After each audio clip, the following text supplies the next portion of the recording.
Georganne, what do you say to a Jewish parent or a Muslim parent who performs this surgery for cultural reasons?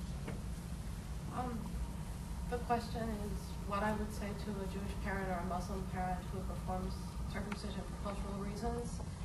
I would say the same thing I would say to any parent, and that is that it is your right to have your religious beliefs, but the child is an autonomous human being, and it's not your right to remove a body part from that child. The child can grow up and practice whatever religion he or she chooses, but we believe that all children must be protected from this violation of their bodily integrity.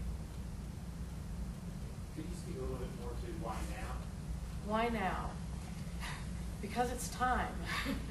Why now? There's been a movement against infant circumcision in the United States for 3 or 4 decades, and it's had enormous results where the rate has fallen from over 90% to about 60% or even less. But just as some of the speakers, particularly Dean Pisani, talked about, the internet and the availability of information to the general public has really transformed the way that we learn and that we teach. And Intact America, which is now a virtual organization as well as an on-the-ground organization, we're a virtual organization, www.intactamerica.org, is part of a trend of electronic communication that's really quite astonishing. In the short months that we have been active, thanks to the generosity of the donor you've heard from this morning, we have seen hundreds of people.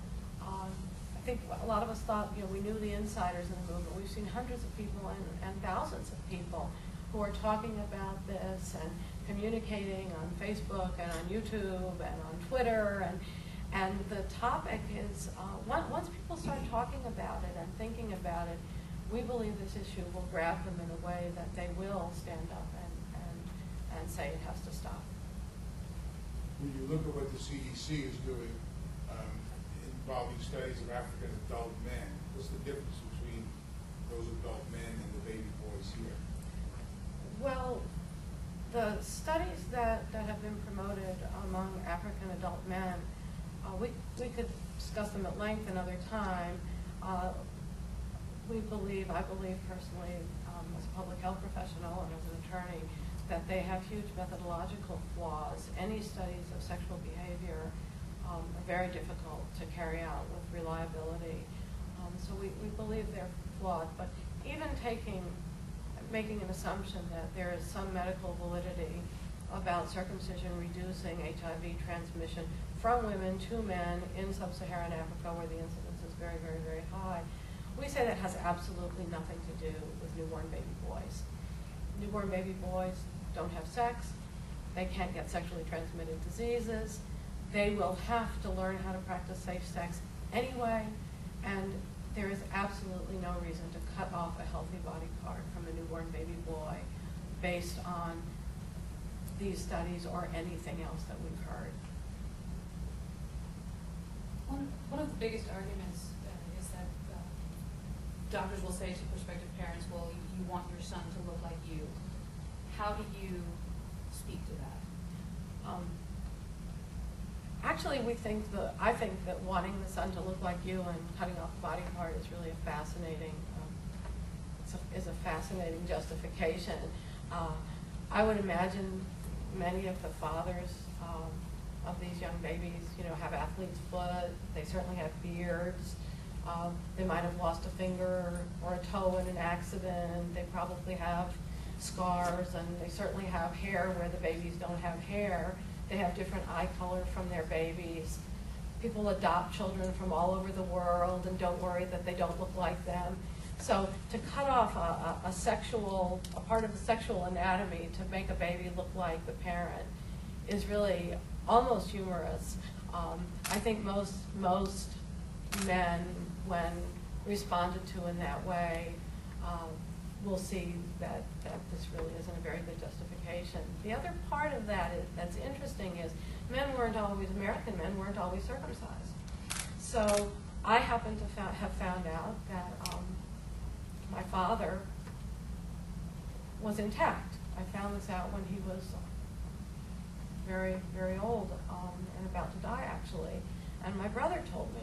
And that's when my brother found out that my father was intact. And, of course, my brothers are circumcised. So that rationale didn't hold up then. Nobody said you want your sons to look like, you want your son to look like you, because they would have left the sons alone. So these are things that are being trotted out to justify and perpetuate a custom that has taken hold in the last few decades.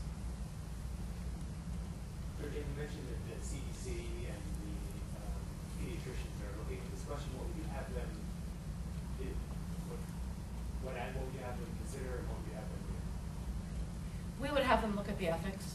We would have the CDC and the American Academy of Pediatrics and the American Academy of Family Practice and every medical professional, every epidemiologist, every public health person, every human rights lawyer, and every American who believes in basic human rights. We would have them look at the ethical issues of removing a healthy body part.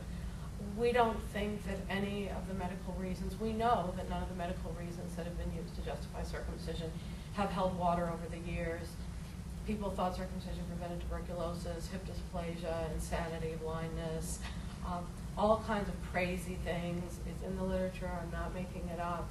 You can find circumcision as a justification for almost anything we have feared over time.